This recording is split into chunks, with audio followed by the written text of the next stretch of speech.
Lo que queda del río deseado. ¿Cómo habrá sido hace 12.000 años?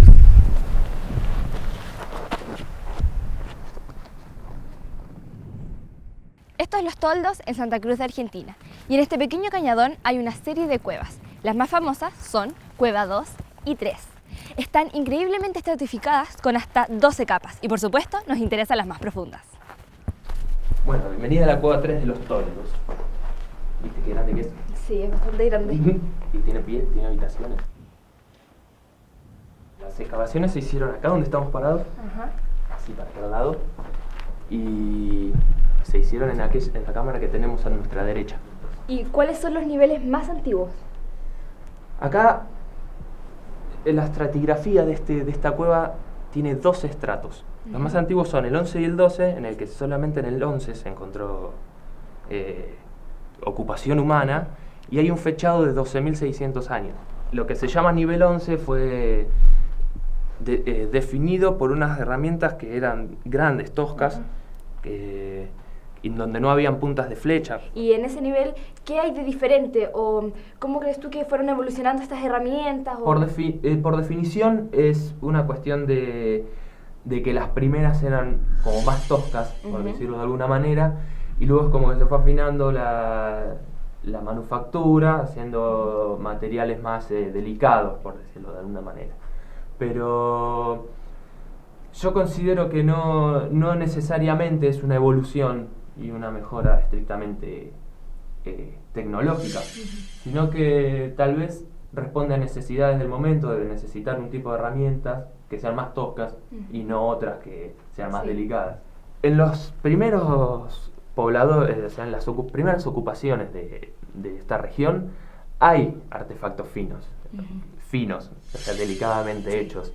No necesariamente son puntas como las clovis, pueden ser herramientas bifaciales, hay rederas de muy buena manufactura. Creo que la potencialidad en el artesano, en el tallador, estaba para hacer esas, pero no creo que haya sido necesario. Hay una cuestión que también se tiene que tener en cuenta, que es por ahí el plano ideacional o artístico de la persona que hacía las herramientas. Por ahí le gustaba hacerlo de una manera, por ahí le gustaba hacerla de otra. Por ahí las hacía de una manera en la que tenía alguna relación con lo que hacía su grupo. Capaz era una identidad, capaz era... o sea, ¿por qué las herramientas toman una forma en un lado y en otro toman otra? Depende de un montón de factores sociales que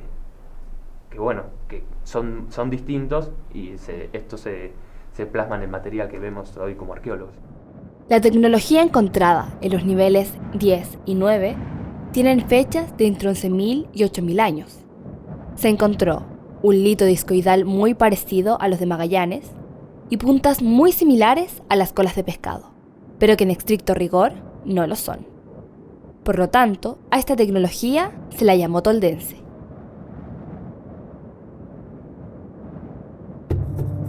Otras cuevas en la zona han mostrado elementos comunes al nivel 11 y FEL 1, como piedra museo con fechas confirmadas de 12.600 años. Cuenta con 6 capas bien definidas. En las más profundas se han encontrado lascas principalmente de materiales vidriosos silíceos de hermosos colores. Bien trabajadas, tanto por una sola cara como raspadores o raederas, o por ambas caras como este hermoso fragmento de punta cola de pescado. Está hecha de un sílex local de un rojo intenso y tiene la misma técnica de construcción de colas de pescado de FEL y Cueva del Medio, y posee una canaladura como en las puntas clovis. Además, se encontró un punzón de hueso muy pulido y restos de fauna extinta del Pleistoceno como caballo y camélidos, aunque no de Milodón. Para la doctora Laura Miotti, claramente una zona de matanza y desposte, muy diferente a Los Toldos, considerado un área residencial. A pesar de la ausencia de puntas colas de pescado, los artefactos encontrados en los niveles más profundos de otros sitios del macizo, como Casa del Minero, El Ceibo, Cerro Tres Tetas, presentan una manufactura muy similar a los del nivel 11 de Los Toldos, nivel 6 de Piedra Museo. Como en mi hogar no se encuentran cuchillos en áreas que no sean la cocina o el comedor, en ciertos momentos, lo mismo podría pasar en esta extensa región.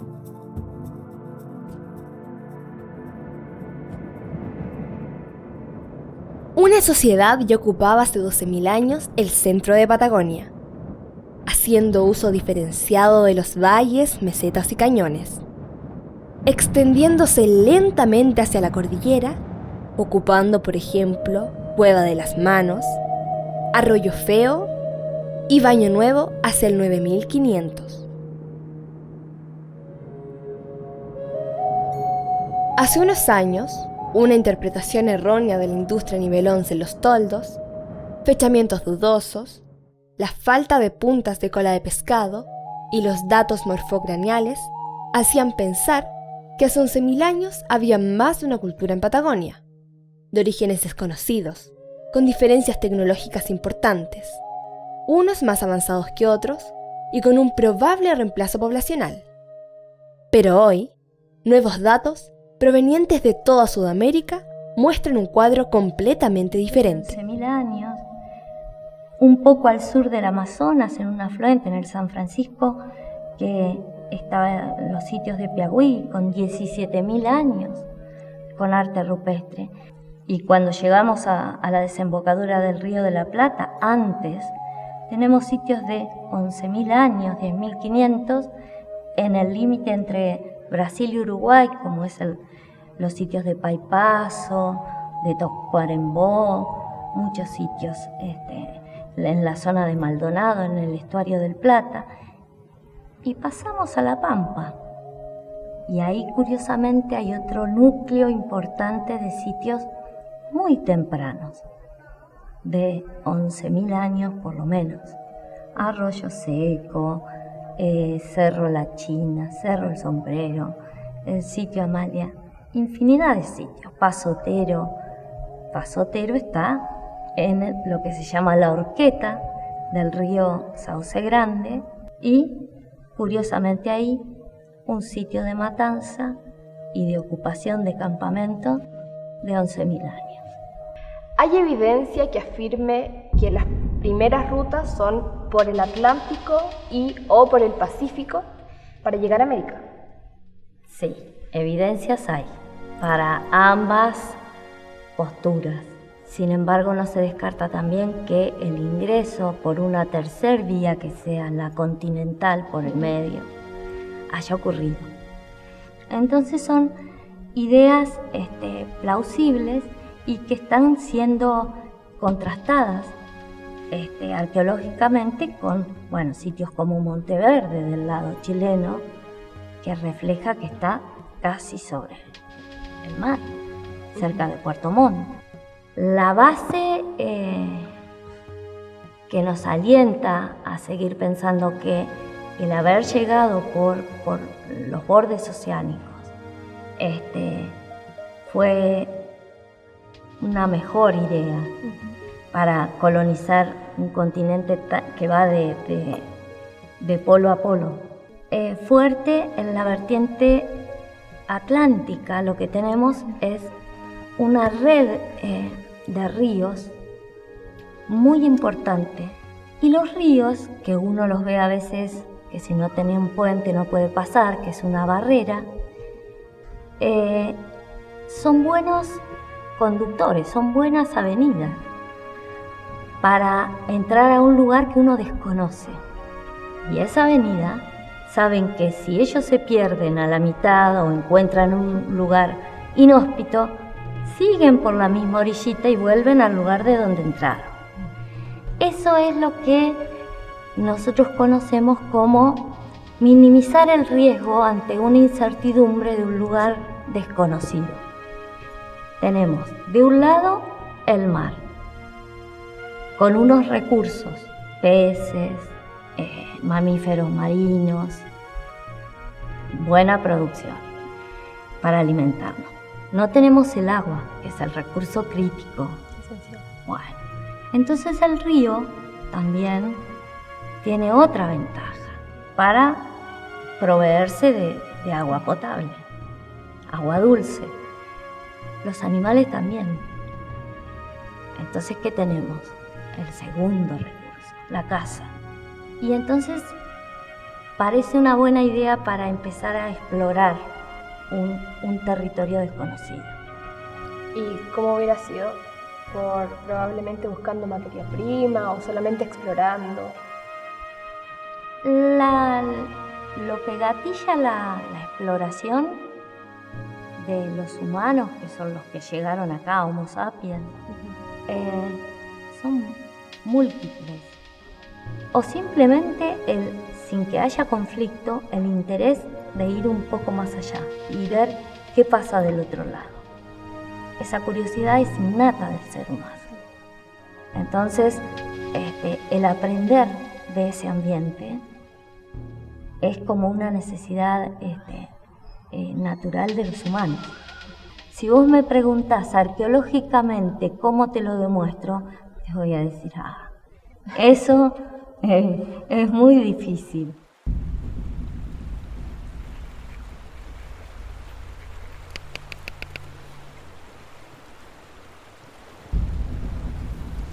¿Qué habrán hecho jóvenes de mi edad hace 12.000 años en esta vida de cazador-recolector? Compartiendo con pequeños grupos de personas, unas pocas decenas, quizás emparentados, ocupando amplios y solitarios terrenos. Bueno, yo estoy en un valle en el límite con la Pampa. Armando y desarmando campamento en forma regular y planificada.